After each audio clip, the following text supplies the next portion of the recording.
はい、今日は揚げ出し豆腐を作っていきます。豆腐3丁をまず袋から取り出し、水は捨てます。はい、これを布巾で包んで少し重しをしておきます。お塩して20分ぐらい水を切ります。はい、豆腐水がだいぶ出ました。これを4つに切っていきます。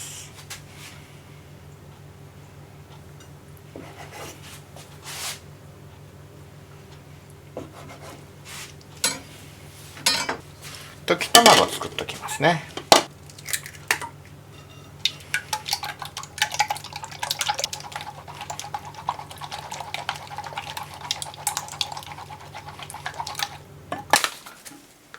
豆腐を片栗粉にまぶします。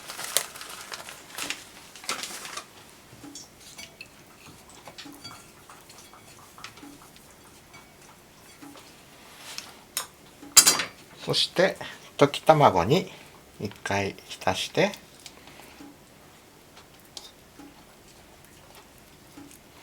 でもう1回片栗粉につけます。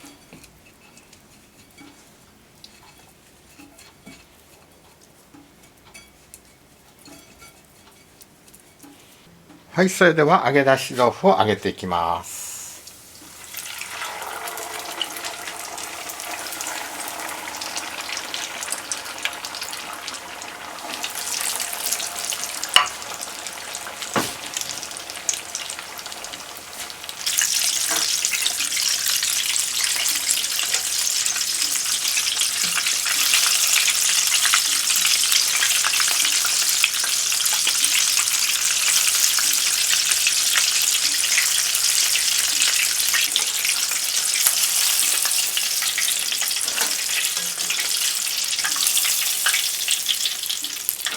生姜です。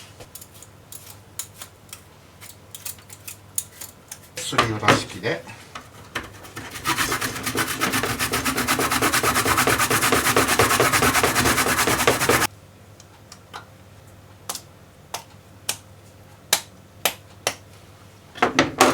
こんな感じですりおろせます。はい、この間に醤油とだし汁、みりん、かけ汁を作っておきます。こちらも一煮立ちしましたら火を止めて置いておきます。大葉を敷いて揚げ出し豆腐の完成です。豆腐を自転車の後ろに乗せて売りに来るおじさん、昭和の風景ですね。それで思い出しましたが、その当時の豆腐1丁というのはもっと小さかったですね。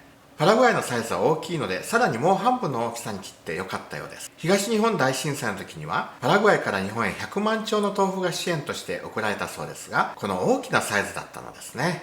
先輩従者のおかげでパラグアイでも普通にお豆腐が手に入るのは後から言った私たちにとっても感謝ですが、揚げ出し豆腐などは日本食レストランでパラグアイ人にも人気メニューの一つです。ご飯のおかずまたは酒の魚としても揚げ出し豆腐を作って食べてみてください。Nos vemos! Chao chao!